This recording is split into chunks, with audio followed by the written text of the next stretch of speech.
يعطيكم العافية. صبايا الحصة اللي فاتت احنا نهينا الوحدة الأولى، الآن رايحين نبلش بيونت 2 الوحدة الثانية، وعندنا اللي هي A Healthy Life. تكست 1 في الوحدة الثانية. Complementary medicine. Is it really a solution? Complementary medicine الطب التكميلي. المقصود بالطب التكميلي هو الطب اللي ما بنستخدمش فيه الأدوية، مثل أعشاب، علاج الطبيعي، الوخز بالإبر اللي هي العلاج الصيني. هاي كلها بنسميها إيش؟ Complementary medicine، الطب التكميلي. هل هو علاج فعلا؟ بدنا نشوف. الآن صبايا نبلش بالمعاني اللي عندنا. Acupuncture، عملية الوخز بالإبر. A system of complementary medicine in which fine needles are inserted in the skin at specific points. الآن هو نوع من أنواع العلاج التكميلي، والذي بنستخدم فيه إبر دقيقة رفيعة، والتي تغرز في السجن في مناطق في الجلد في مناطق معينة. ailment، اعتلال أو مرض، illness. allergy، تحسس أو حساسية. arthritis، التهاب المفاصل.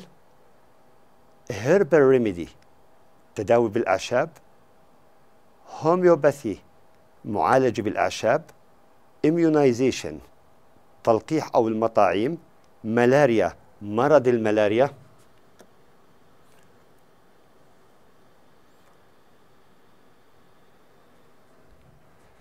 مايجرين، الصداع النصفي أو الشقيقة. antibodies، الأجسام مضادة أو الجسم المضاد. complementary medicine، الطب البديل أو الطب التكميلي. conventional، الطب التقليدي، وهنا المقصود فيه اللي هو باستخدام الأدوية. الآن optional، خيار اختياري. viable، قابل للنجاح. practitioner، ممارسة مهنة، الإنسان اللي بيمارس مهنة معينة أو مهارة. skeptical، متشكك. الآن ننتقل لقطعتنا.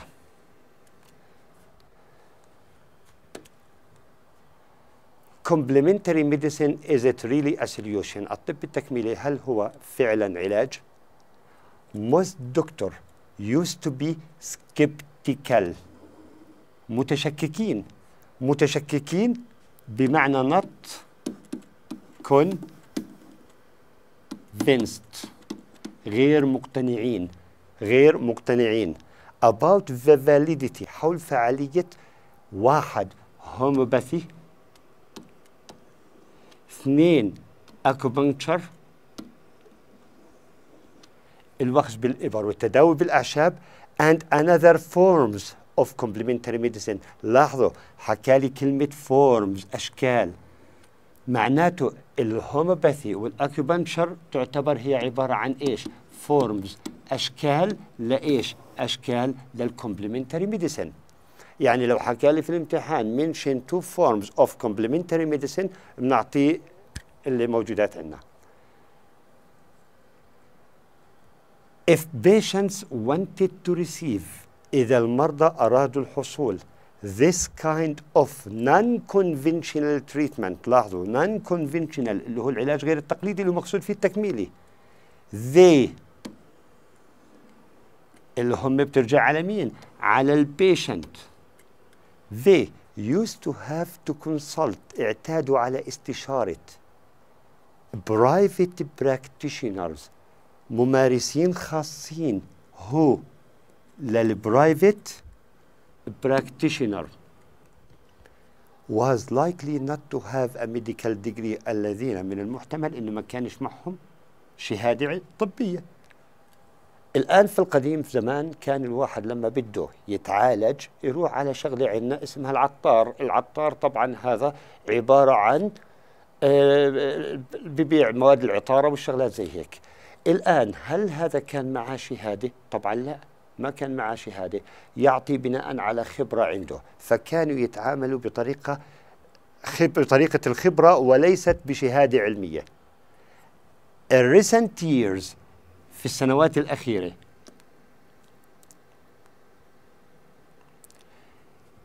the perception مفهوم of this type of treatment هذا النوع من العلاج has changed اختلف. ممكن يجي يقول لي أعطيني evidence أدلة على إنه هذا العلاج مفهوم اختلف. شو اللي بيدل إنه اختلف؟ واحد these days many family doctors study complementary medicine alongside conventional treatment. صاروا أطباء العيلة يدرسوا الطب التكميلي بجانب الطب التقليدي. هاي أول نقطة، هذا أول شغلة بنسميها evidence دليل. طبعا دليل على إيش؟ دليل على إنه المفهوم لهذا العلاج ماله تغير. الحالة الثانية many complementary medicine consultants also have medical degree. لو جينا اطلعنا العديد من مستشارين الكومبلمنتري ميديسين الطب التكميلي also have medical degrees لديهم شهادة طبية.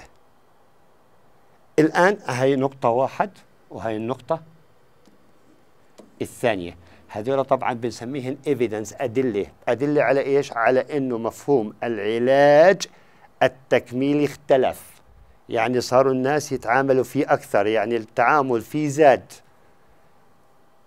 whereas critics used to say النقاد كانوا يحكوا that there was no scientific evidence إنه ما في دليل علمي that non-conventional treatment العلاج غير التقليدي اللي هو نفسه التكميلي worked فعال. Now it is more common for medical experts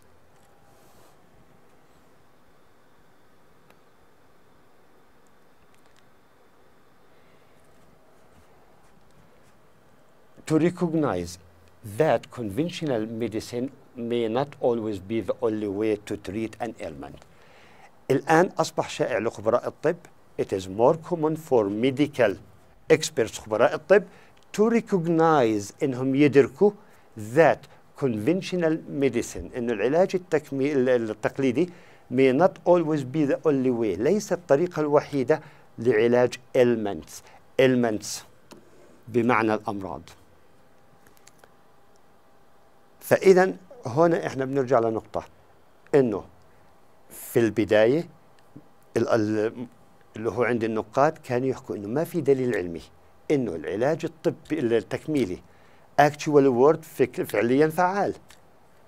Now it is more common لا الآن صار أكثر شيوعا للأطباء، صاروا يعرفوا الأطباء ويدركوا إنه العلاج الطبي مش دائما هو العلاج الوحيد لإيش؟ لكل الأمراض، فبيضطروا يرجعوا لإيش؟ للعلاج التكميلي في بعض الحالات.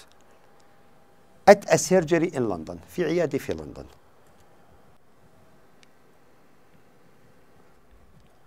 %70% of patients 70% من المرضى هو لل 70 patients طلع 70% of patients who were offered قدموا لهم خيار the choice between في عندي أنا خيارين أعطوهم إياها، واحد herbal، اثنين conventional medicine. إذن الخيارات التي قدمت لهم اثنين، واحد herbal بالأعشاب، اثنين conventional medicine علاج تقليدي بالأدوية. هاي بنسميها choices خيارات اللي قدموها لمين؟ للمرضى في العيادة for common complaint لأمراضهم الشائعة. الآن استخدم لي كلمة complaint، ممكن يستبدلها conditions،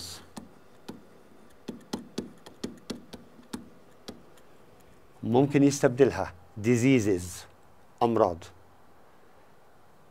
إذن شو أمراض الشائعة اللي كانت موجودة؟ such as insomnia، واحد أرق، arthritis التهاب المفاصل 2.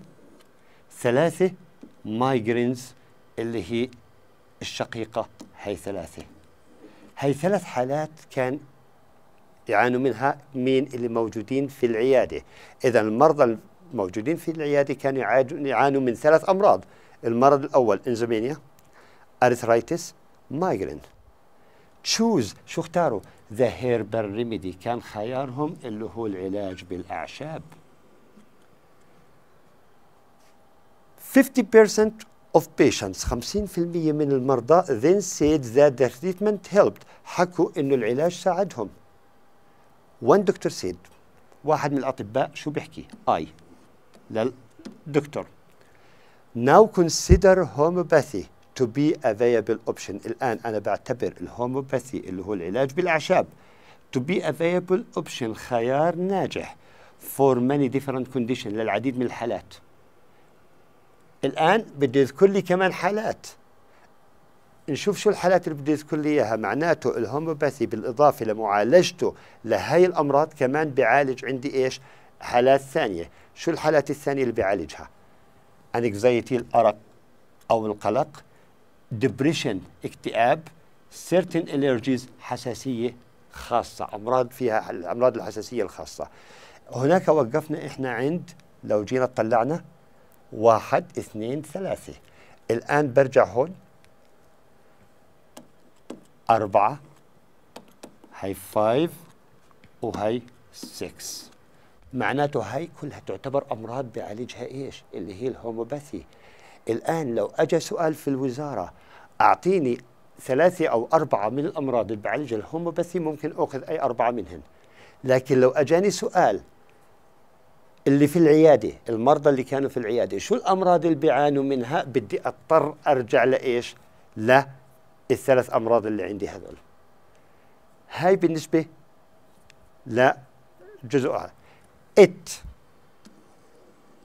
الإت بترجع لهوميوباثي.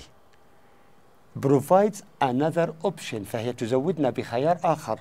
when conventional medicine، عندما العلاج التقليدي doesn't address، لا يحدد the problem، المشكلة adequately، بدقة. الآن لما العلاج الطبي ما يحددش المشكلة وما يعرفش شو المشكلة وما يعرفش شو علاجها، الإنسان بيضطر يرجع لإيش؟ للعلاج التكميلي اللي هو العلاج بالأعشاب. فهو خيار بديل للعلاج الطبي في حالة إنه العلاج الطبي ما قدر يحدد المشكلة. However، complementary medicine cannot be used for all medical treatment. العلاج أو الطب التكميلي cannot be used، لا يمكن أن يستخدم for all medical treatment، لكل العلاجات الطبية. ليش؟ هاي الريزن.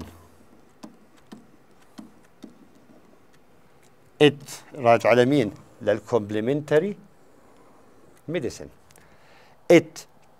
كان طلع شو حكى لي؟ كان نيفر سبستيتيوت، لا يحل محل immunization، بيحلش محل المطاعيم. الآن العلاج التكميلي لا يمكن أن يستبدل بالعلاج أو يستخدم أو يحل محل العلاجات الطبية كاملة. ليش؟ لأنه ما بيحل محل المطاعيم. شو السبب؟ أعطيني الأسباب إنه ما بيحلش محل المطاعيم.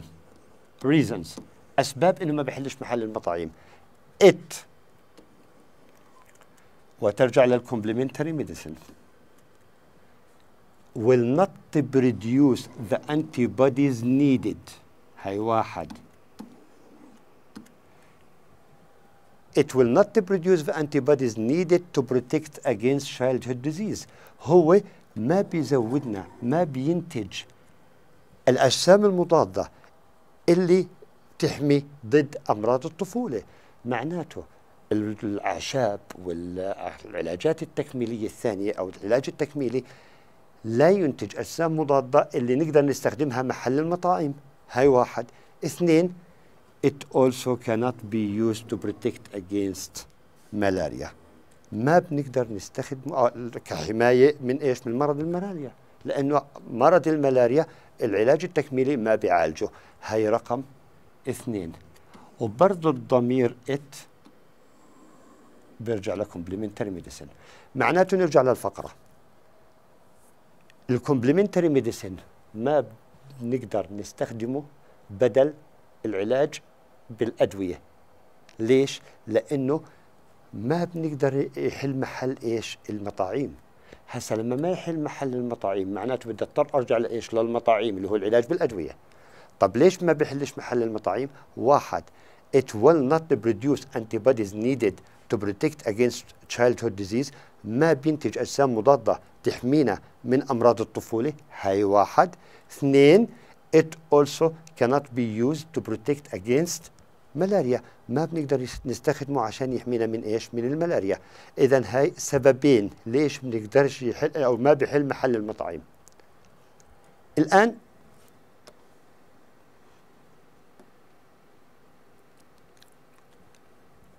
وين دكتور سيد، واحد من الاطباء حكى اي، والاي بترجع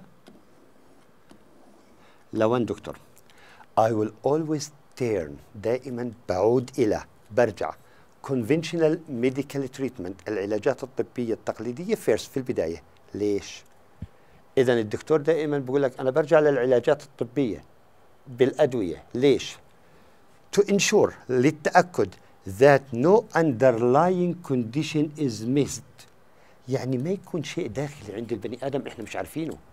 برجع للفحوصات، برجع للتصوير في البداية عشان أتأكد إنه ما في إشي داخلي أنا مش عارفه. in my طلع however، على أي حال the idea، فكرة complementary treatment، العلاج البديل is no longer an alien concept، لم تعد مفهوم غريب. in my opinion، برأيي it should work alongside modern medicine، يجب. هسه لما حكى لي in my opinion، مين هو؟ نفسه اللي هو الدكتور، نفس الدكتور.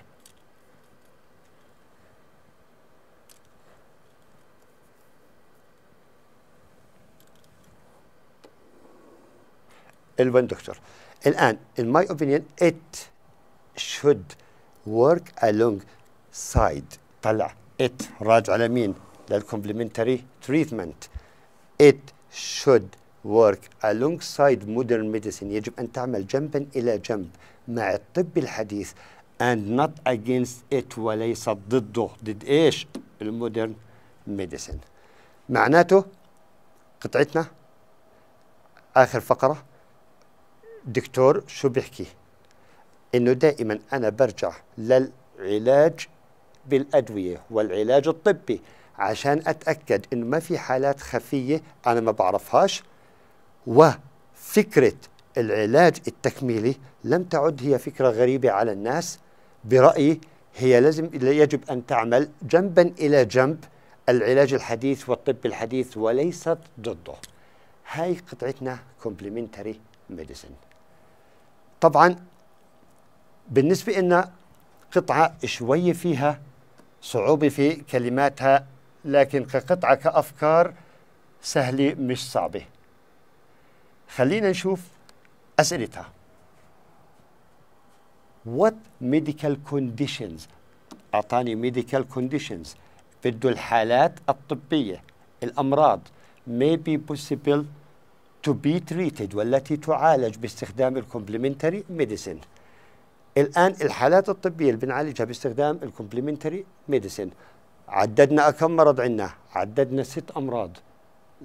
الآن في الوزارة لما يجي يا إما بطلب مني 3، بطلب مني 4، أو بطلب مني 2، بختار أي 3 أو 4 منهم، أو 2 إذا طلبته. الآن لما نيجي نطلع عليها نشوف وين إجاباتها. في عندي إحدى الأمراض إنزومينيا، أريثرايتس، مايجرينز، هذول 3. ال3 الثانيات عندي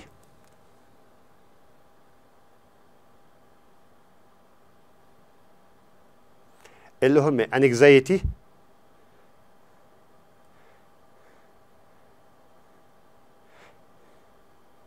including موجودات عندنا هون اللي هم anxiety, depression and certain allergy. أي ثلاثة أي أربعة اخترت منهم إجابتي بتكون صحيحة. الآن ننتقل للسؤال الثاني. Read the article again and decide if these sentences are true or false. Correct the false sentences. بدنا نحدد هاي الجمل صح ولا خطأ، بعدين نصلح الجملة الخطأ.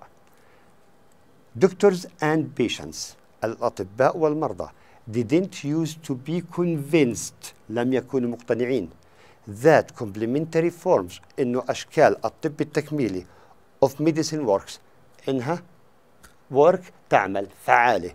طبعا في أول جملة في الفقرة لما حكى لي most doctors used to be skeptical كانوا متشككين، معناته هم مش مقتنعين، معناته إجابتي true. Nowadays many doctors study complementary forms of treatment. برضه true. هذه الأيام العديد من الأطباء بدرسوا complementary forms أشكال العلاج التكميلي. طبعا true. At the surgery mentioned في العيادة اللي انذكرت in the article في النص the majority of patients found that the herbal remedy didn't help them. غالبية المرضى وجدوا إنه العلاج بالأعشاب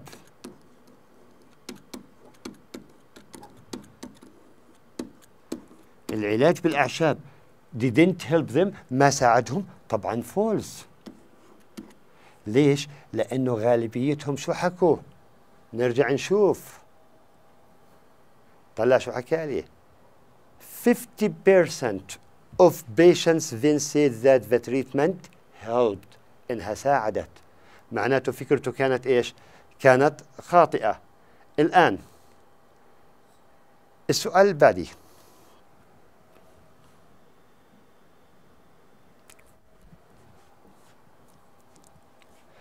Complementary medicine can work as a replacement of immunization or treat malaria. طبعا false. لأنه في قطعتنا شو حكى لنا؟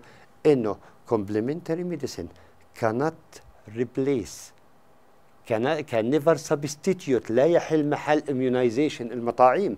فمعناته فكرتنا خاطئة، بدنا نصلحها، بنعطي نفس الجملة إنه complementary medicine can never substitute لا يحل محل immunization المطاعيم. The article suggests that people's perception of complementary medicine has changed over time. المقالة تقترح إنه مفهوم الناس للcomplementary medicine للعلاج التكميلي has changed over time. اتغير مع الوقت. Why do you think this is the case؟ ليش بنعتقد إنه هاي الحالة؟ طبعا جابوها في امتحان وزارة، لكن ما حكى لي why do you think، حكى لي right to evidence، أعطيني دليلين. الآن لو رجعنا على فقرتنا،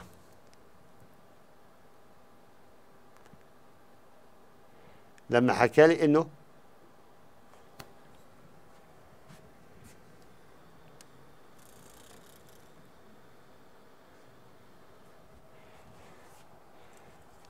the perception of this type of a treatment has changed.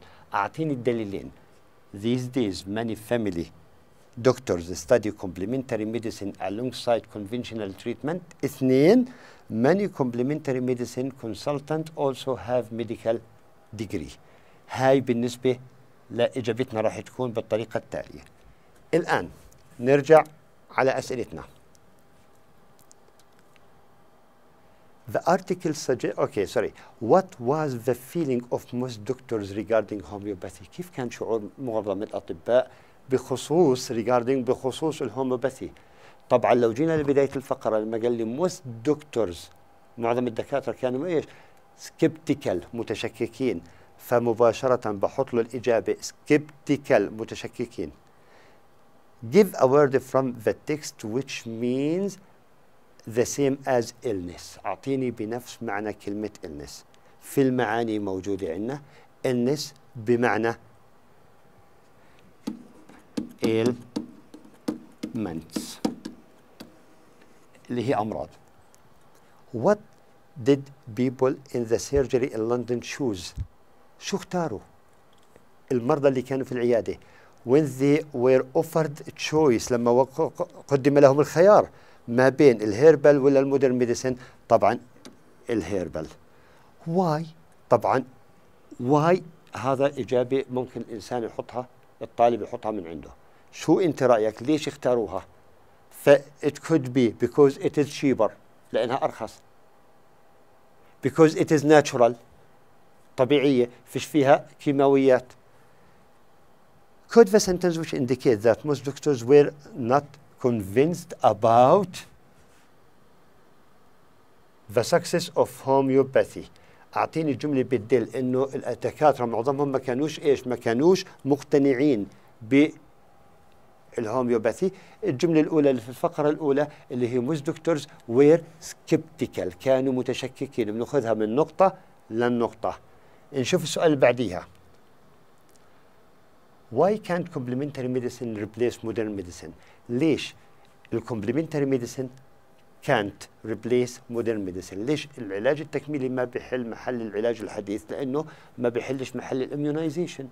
والسبب it doesn't produce antibodies needed، ما بينتج الأجسام المضادة against childhood disease، ضد أمراض الطفولة. و it doesn't protect against malaria، ما بتحمينا من الملاريا. There are many forms of complementary medicine. أعطيني أشكال الكومبلمنتري ميديسن موجودة عندي في الفقرة الأولى في السطر الأول. حكينا الأكوبنكتشر وحكينا الهوميوباثي. هاي بالنسبة لأسئلتنا. قطعتنا زي ما حكينا أفكارها مش صعبة، مشكلتها إنه كلماتها دقيقة شوي، صعبة، فيها صعوبة لأنها تتعلق بالطب. لكن أنا كطالب طول ما فهمت الفقرة وفاهم المضمون تبعها سهل جدا إني أستخرج الإجابة المناسبة. هاي بالنسبة للتكست 1 في الوحدة الثانية. يعطيكم العافية.